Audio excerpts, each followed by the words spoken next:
I am Siji. Today I am going to discuss about balance of payment. Balance of payment is one of the international monetary transaction. We will discuss the meaning of balance of payment. Balance of payment is a statement which records all monetary transactions made between resident of a country and the rest of the world during a given period of time or during an accounting year. This includes all transactions made by individual, corporate, and the government, and it helps in monitoring the flow of funds to develop the economy. So it is an important index which reflects the true economic position of a country in a given period of time, whether the country is a creditor country or a debtor country, or whether its currency is rising or falling in its external value. Definitions of balance of payment.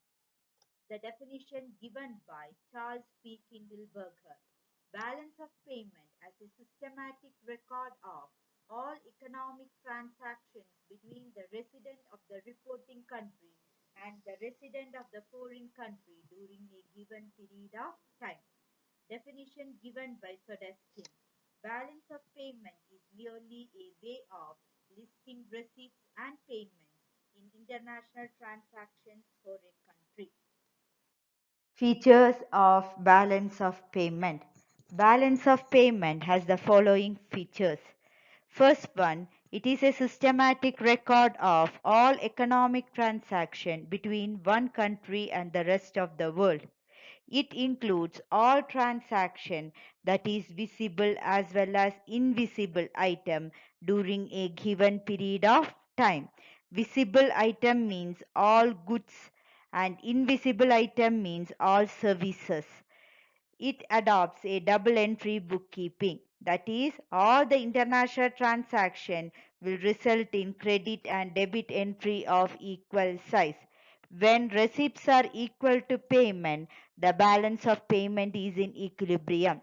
When receipts are greater than payment, there is a surplus, and when payments are greater than receipts, there is a deficit in balance of payment. In the accounting sense, the total credit and debit in the balance of payment statement always balance each other. But in economic sense, if the receipts are larger than payment, there is surplus in balance of receipts.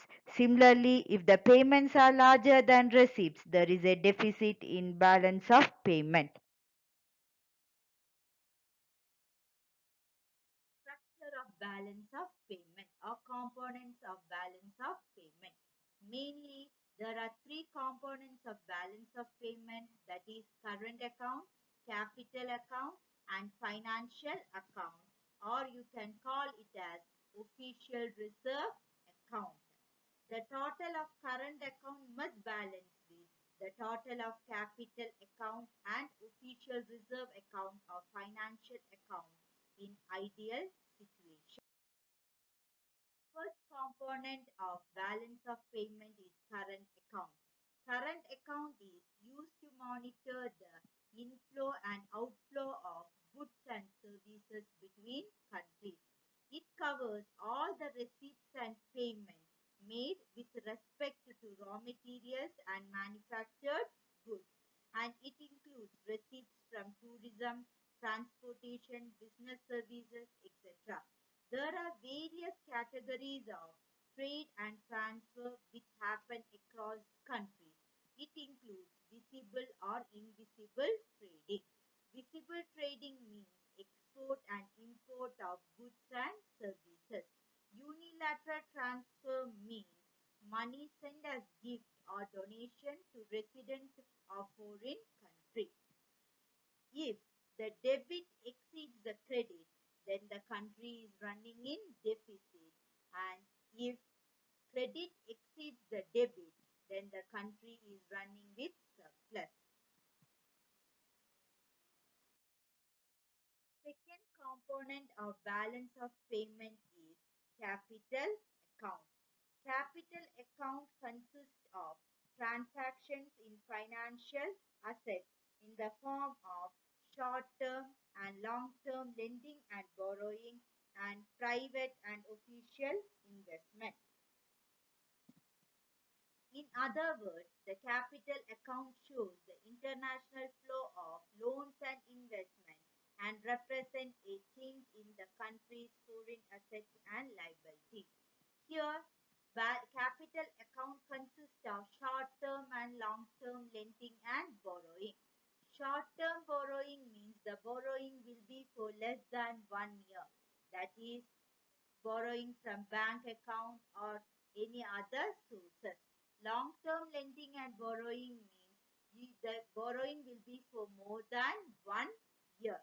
So mainly there are three major elements in capital account: loans and borrowing.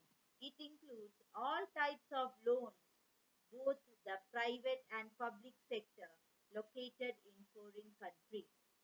Second one is investment. Investment means the fund invests in corporate stock by non-residents.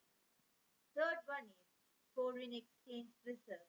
Foreign exchange reserves are held by central bank of a country in order to monitor and control the exchange rate, thus have impact on capital account.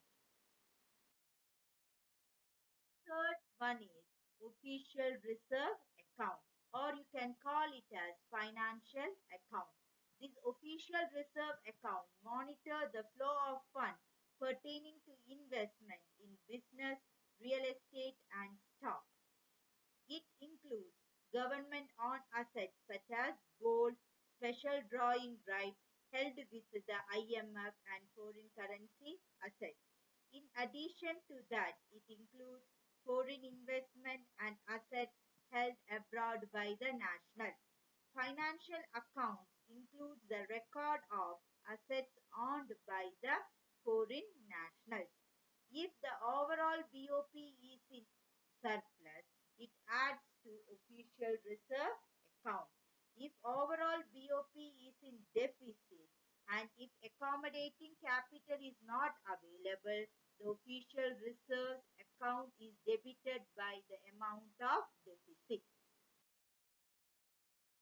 Errors and omission.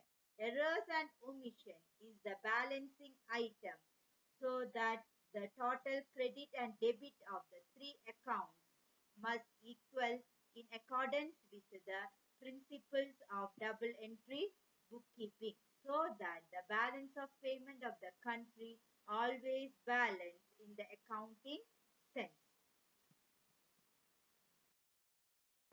The table shows the overall balance of payment, and a hypothetical example of a country's balance of payment account is given in the following table. It has two sides: credit or receipts on the left side and debit or payment on the right side. It shows the record of countries' all economic transaction which involves inflow or outflow of foreign exchange. How the balance of payment is in equilibrium. Balance of payment is in equilibrium when the total of credit item is equal to the total of debit item. So there will be either a deficit or surplus in the current account. The deficit or surplus in the current account is met by transferring to capital account. So the sum of net credit and debit balance of current account, capital account, and official balance account, it should be equal to 0.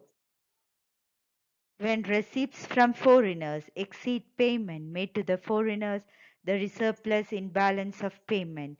When payment made to foreigners exceed receipt from foreigners, there is a deficit in balance of payment. A country's balance of payment is in equilibrium when there is perfect equality between demand for and supply of foreign exchange. The various causes of disequilibrium in balance of payment can be classified under three heads. First one is natural factor. Natural calamities cause disequilibrium in the balance of payment. It may lead to decline in export and increase in import, which will cause disequilibrium in the balance of payment. Second cause is economic factors. Economic factors are divided into three heads. First one is cyclical fluctuation. If there occurs a business recession in foreign country, it may cause fall in export and exchange earning of the country, which will lead to disequilibrium in balance of payment. The second one is inflationary spiral at home. When there is a rise in prices within the country, it may produce disequilibrium in the balance of payment. The price of export will increase, which will lead to decline in volume of the export from the country concerned. So inflationary rise in prices within the country will lead to increase in the volume of import. Third point is capital movement. Capital movement can cause disequilibrium in the balance of payment of the country. When there is an inflow of foreign capital into the country will lead to unfavorable balance of payment, and large outflow of capital leads to favorable balance of payment. Political factors. Political factors may produce disequilibrium in the balance of payment of the country. Suppose if political instability results in affecting the production of the country, leads to decline in exports and increase in import. Similarly, the payment of war or any indemnities may cause disequilibrium in the balance of payment.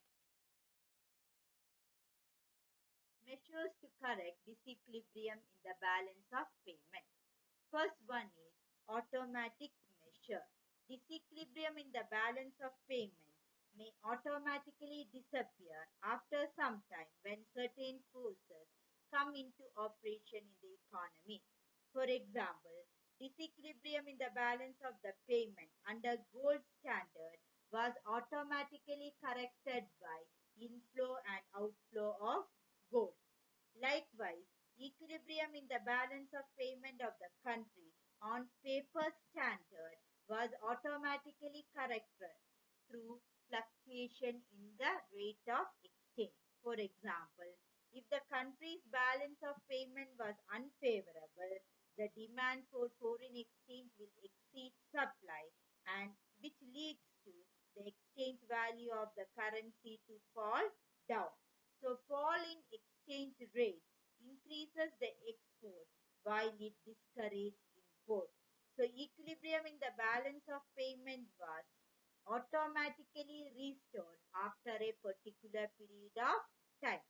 The vice versa process also works when the balance of payment of the country becomes favorable. The second measure to correct the disequilibrium in balance of payment is deliberate measure. There are two deliberate measures, that is trade measure and monetary measure. The trade measure correct disequilibrium in balance of payment through encouragement to export. To remove the deficit in the balance of payment, it is essential to maximize the country's export. Second one is reduction in import. To cut down the import, to eliminate the deficit in balance of the payment of our country. Second one is monetary measure. The under monetary measure, the first one is to correct the disequilibrium in balance of payment is currency devaluation. The government of the country depends on devaluation of the currency to eliminate or reduce the deficit in the balance of payment. Devaluation means deliberate reduction in the external value of the currency of the country. Devaluation encourage export by cheapening them in foreign country, or devaluation has the effect of discouraging import by making them more expensive within the country. Second monetary measure is money contraction. If the government of the country does not depend on devaluation of currency as a proper measure, it may depend on money contraction to remove disequilibrium in the balance of payment. The price of goods and service automatically go down as a result of currency contraction, and imports are discouraged as a result of falling internal price level. The increase in export and decline in import helps the country to remove disequilibrium in the balance of payment. Third monetary measure is exchange control. The government prefer exchange control in order to bring an equilibrium in the balance of payment of our country. Government allocate foreign exchange to the importer to enable them to make payment for imported goods.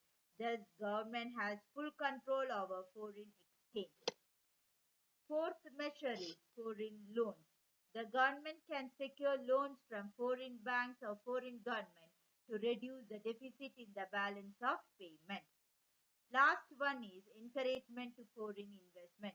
Government induce foreigners to make investment in the country and offer them all kinds of incentive and concession, and it provides the government with extra foreign exchange which will be utilized to reduce deficit in the balance of payment. Thank you for listening.